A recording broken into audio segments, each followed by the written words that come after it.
Okay, yeah. There's a dynamics that always, sometimes with, the youngest and the oldest and the middle child and all that. So I asked that. So what was high school like for you?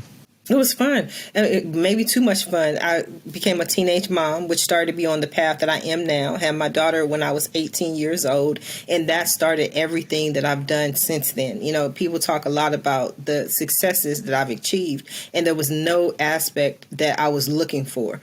From being a business consultant to being an author, running for city council, owning my own TV network, just everything started and stemmed from wanting to be a stay-at-home mom. I built my first website in 1994 because I wanted to be at home with my daughter, and then later on my son, my two kids, and I wanted to be there when they took their first steps.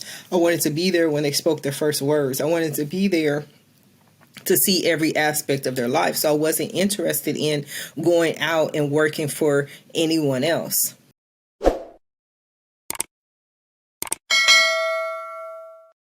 Let's get into that time, like you're 18 years old. Was that when you started to build that website, with your, what was that time? How did that all happen? How did you make that work? I can't say that it necessarily did work because over the years, I went back and forth between having my own business and working for someone else. I was laid off 8 times, and people tend to ask the question, okay, well, it's about 8 times. No, it was literally 8 times I was laid off, and being laid off is a very emotional thing.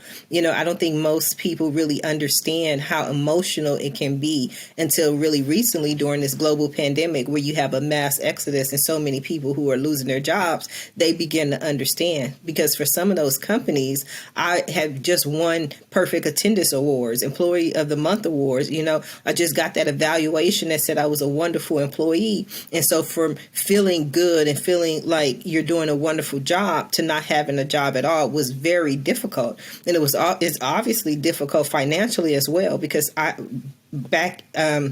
when I was first laid off in 2001, those were some of my higher paying jobs. I was making more money in 2001 than I was in previous years. And so then to go from making a certain amount of income to now you're, $10,000 less, $20,000 less. And it's like, okay, wait a minute. And so you're trying to find anything and everything. And, it doesn't matter. You're thinking, okay, it doesn't matter what kind of job I get.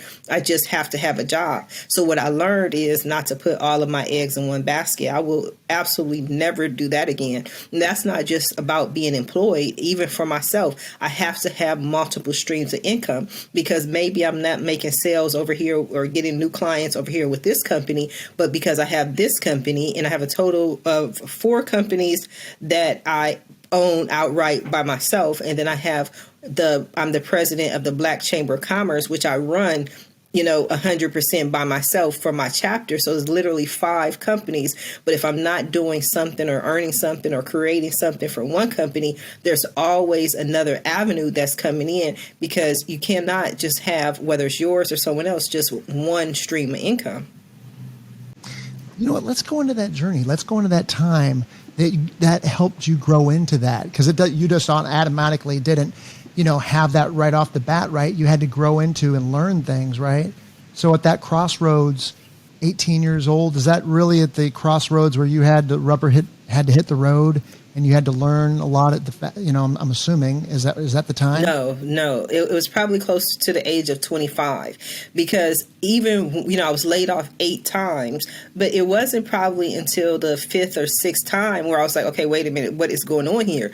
Because after the first time, I was just like, okay, it's a job, I'll go find another job. And then I did. I went out immediately and got a job, and that became the second job. And then I lost that job. And I'm like, jobs come and go. I'll go get another job. And I did. But after a while, it became harder and harder to find the different jobs and the positions that I wanted, because now you're looking at the resume, and the resume has, okay, you've been here for 6 months. You've been out of work for this amount of time, or, you were doing this position where this was an executive position, and now you're basically the customer service representative. And so it took a lot. And so as I got older, I began to see more of, okay, wait a minute, this is how life is going to be, as opposed to when I was younger. You know how it is when you're younger, you have that certain naivety that makes you think like, oh, everything is just it doesn't matter. And as I got older, I began to see that a lot of these things really affected me. Right, right. When was the inciting incident, so to speak, where you really started to kind of, was there a low point before you hit the higher, started to grow, kind of climb up? Or what was your journey like at that point at 25 years old when you started to click for you? Or